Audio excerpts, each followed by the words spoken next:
तथागत भगवान गौतम बुद्ध, छत्रपती शिवाजी महाराज, घटनेचे शिल्पकार डॉक्टर बाबासाहेब आंबेडकर, महात्मा ज्योतिबा फुले, सर्वच महामानवांना विनम्र अभिवादन करून आजचा हा कार्यक्रम हा तसा तिसरा कार्यक्रम आहे. पहिला एक संभाजीनगरहून ट्रेन गेली, दुसरी नागपूरहून गेली, तिसरी इकडनं जाते. मुंबईमध्ये हा कार्यक्रम होणार, ट्रेन कशी जाणार, काय व्यवस्था होणार, या सगळ्या शंका कुशंका तुम्हा सर्वांच्या मनामध्ये होत्या. आणि मलाही वाटलं होतं की दादर सारख्या ठिकाणी हा कार्यक्रम एवढ्या गर्दीच्या ठिकाणी कसा होईल. परंतु तुम्ही आता पाहताय की पाऊस आल्यानंतर सुद्धा आपल्याच अंगावर कुठं एक थेंब पडलेला नाही. सगळं वॉटरप्रूफ मंडप या ठिकाणी केलेला आहे. आणि ह्या कार्यक्रमाला जे आवर्जून उपस्थित अनेक मान्यवर येणार होते, परंतु आज या ठिकाणी माझे मित्र कालिदास कोळंबकर हा जवळपास माझा 40 वर्षाचा मित्र आहे. म्हणजे आजकालचा मित्र नाही, 40 वर्षापूर्वीचा. मनीषा कांदेताई आहेत, तुकाराम काते आहेत, हर्षदीप कांबळे आहेत, सर्वच मान्यवर आहेत. मी कालीला एकच सांगेन, कालिदास कोळंबकर माझे, मी त्यांना आम्ही काली म्हणतो. काली शासकीय कार्यक्रमामध्ये असे गडबड करतात, त्याचा रोष तू माझ्यावर टाकलास, हरकत नाही, दुसऱ्या वेळेला आणखीन चांगला कार्यक्रम घेईल, त्या टायमाला निश्चितच या सगळ्या गोष्टीची खबरदारी घेईल. परंतु या ठिकाणी आल्यानंतर हे सगळं जे वयोवृद्ध पाहतो, सगळ्यांच्या चेहऱ्यावर एक वेगळा आनंद आहे. तो आनंद यासाठी की आयुष्यामध्ये कधीतरी आपल्याला बौद्ध गयाला जायचं होतं, परंतु जमलं नाही. कारणं काही असतील, आर्थिक अडचण असेल, घरी आपल्याला कुणी घेऊन जायला नसेल, अनेक अडचणी असू शकतात. परंतु मी जेव्हा हा कार्यक्रम डिक्लेअर केला, त्यावेळेला अनेकांनी फोन करून सांगितलं की आम्हाला काही जरी झालं तर बौद्ध गयाला जायचं. आणि म्हणून तुम्ही आज जे जाताय, तुमचं स्वागत यासाठी केलं, तुमचं स्वप्न साकार करण्याची संधी तुम्ही आम्हाला दिली, म्हणून आम्ही तुमचं स्वागत केलेलं आहे. मुद्दाम कार्यक्रमाला बायकोला पण आणलं, पोरीला पण आणलं. मी म्हणलं आज आपण ह्या स्कीम मध्ये यांना पाठवतो, उद्या आपल्यावर जरी वेळ आला तर आपणही ह्या स्कीम मध्ये जाऊ. बौद्ध गयाला जाण्यामागचं कारण एक आहे, आपण ऐकत आलेलो आहे, पाहिलं नाहीये. त्या बौद्ध गयामध्ये त्यासाठी आंदोलन चाललेलं, तिथं जागेसाठी आंदोलन चाललंय, बाकी गोष्टीसाठी आंदोलन चालले. पुढच्या वेळेला 1 वर्षाच्या आतमध्ये त्या बौद्ध गयाच्या ठिकाणी मी मंत्री साहेबांना बोललो आणि त्यांनी ते मान्य केले. बौद्ध गयाला आपल्याला 10 एकर जागा तुमच्या फक्त निवासासाठी आपण घेतोय. आता ही ट्रेनमध्ये चालले, या ट्रेनमध्ये जाताना तुम्ही काही काळजी करू नका, तुमचं सीट रिझर्व आहे, तुम्हाला सीटचा नंबर दिलेला आहे, टेन्शन घ्यायचं नाहीये. नाही तर काय यात्रा आहे, एकमेकाला धक्के देऊन जायचं आतमध्ये, कुठं तिथं जागा भेटेल तिथं बसायचंय, असं काही होणार नाही. हा संजय शिरसाटचा कार्यक्रम आहे, अत्यंत शिस्तीतच होतो. समाजभूषण पुरस्कारवाले समोरच बसलेले. कसा असतो कार्यक्रम आपला, 5 स्टार मध्ये 2 दिवस राहिला हा माणूस. कधी बायकोला बरोबर नव्हतं आणलं, पण त्या दिवशी बरोबर आणलं, 2 दिवस राहिलेलं आहे.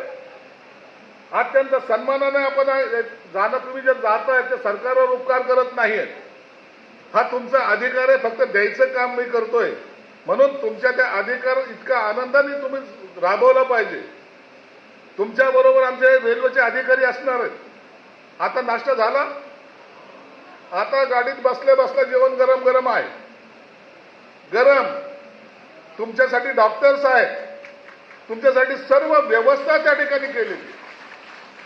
आणि तुम्ही एक लक्षात ठेवा, मी तुमच्या सर्वांचे नंबर आमच्याकडे, मी कुणालाही फोन करणार आहे आणि त्यांना विचारणार आहे की बाबा कसं काय चालला तुझा प्रवास, हे विचारणार आहे मी तुम्हाला. तुमच्यातल्या अनेक लोकांना माझे फोन येणार आहेत.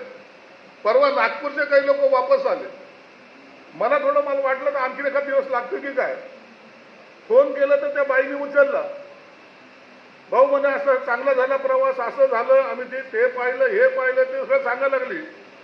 मी कोण बोलतो तिला माहितीच नाही. शेवटला तिला सांगितलं मी मंत्री बोलतोय. काय भाऊ काही मजाक करता का तुम्ही? मंत्री कुठे आमच्याशी बोलल का? एक आहे की ती 60-65 वर्षाची म्हातारी आई, तिच्या मनामध्ये ती आठवण आता कायमस्वरूपी राहणार आहे. तिला कायमस्वरूपी वाटणार आहे.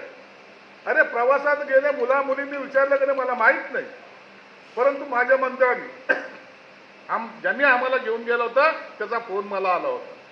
म्हणून फक्त तुम्हाला एक विनंती आहे, आता तुम्ही जातायत वेगवेगळ्या भागातले लोक आहात, एकमेकांची जास्त ओळख झालेली नसेल, येताना तुम्ही एकत्रित कुटुंबाचे सदस्य आहात या भावनेने तुम्ही एक आल्या पाहिजे. खरे नातेवाईक तुम्ही आता तयार करायचा प्रयत्न मी केलेला आहे. दुसरी गोष्ट, आपसात बिलकुल भांडायचं नाही. नाहीतर यांनी असं केलं त्यांनी तसं केलं, भांडण बिलकुल नाही. बाबासाहेबांचे गाणे गा, गौतम बुद्धाचे गाणे गा, आपसामध्ये गप्पा मारा. आपसामध्ये तुम्हाला आयुष्यामध्ये हा क्षण 6 दिवस ही यात्रा चालणार आहे. या 6 दिवसामध्ये इतकं काही तुम्ही एकरूप झालं पाहिजे.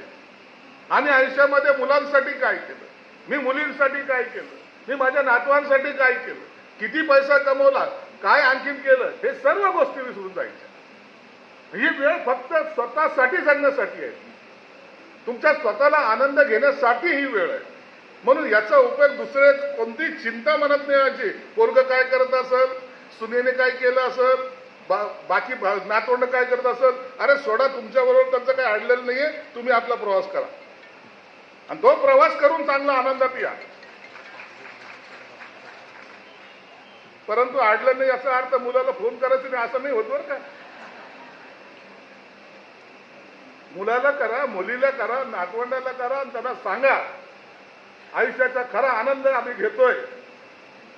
जाताना आपण मुद्दा म्हणून सर्वांना सांगितले, रेल्वेच्या अधिकाऱ्यांना सांगितले, माझ्या कोणत्याही एकाही आमच्या यात्रेकरूला त्रास झाला नाही पाहिजे.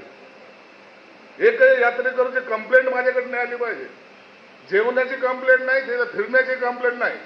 तुम्हाला इथून तिथं जाल, त्या ठिकाणी उतरल्यानंतर सुद्धा तुम्हाला बसचा प्रवास आहे, बस आहे, राहायची उत्तम व्यवस्था आहे, सर्व त्या ठिकाणी तुम्हाला दिले जाईल. कुणाची कंप्लेंट असली तर तुम्ही मला डायरेक्ट फोनही करा.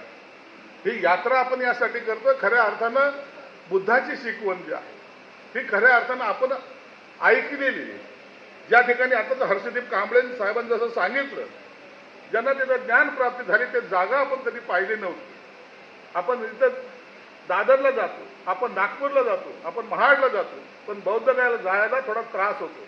म्हणून ह्या तुमच्यासाठी आणि या तुमच्या आनंदासाठी या माझ्या विभागाने ही यात्रा आयोजित केलेली आहे. तुम्हा सर्वांना शुभेच्छा देत असताना एक जयघोष तुमच्या तोंडातून आला पाहिजे. फार वेळाचं पाहतो सगळ्याच्या चेहरे आनंदी आहेत, पण बाबासाहेबांचं नाव कुठं आणखीन घेतलं गेलेलं नाहीये. एकदा जोरात घोषणा माझ्यावर द्यायची, डॉक्टर बाबासाहेब आंबेडकरांचा धन्यवाद. असंच आनंदात जयघोष करत तुमचा प्रवास सुखकर हो. तुम्हाला कोणतीही अडचण येणार नाही याची काळजी निश्चित आम्ही घेऊ. पुन्हा एकदा सगळ्यांचे आभार मानतो आणि या ठिकाणी थांबतो. धन्यवाद. जय हिंद, जय महाराष्ट्र.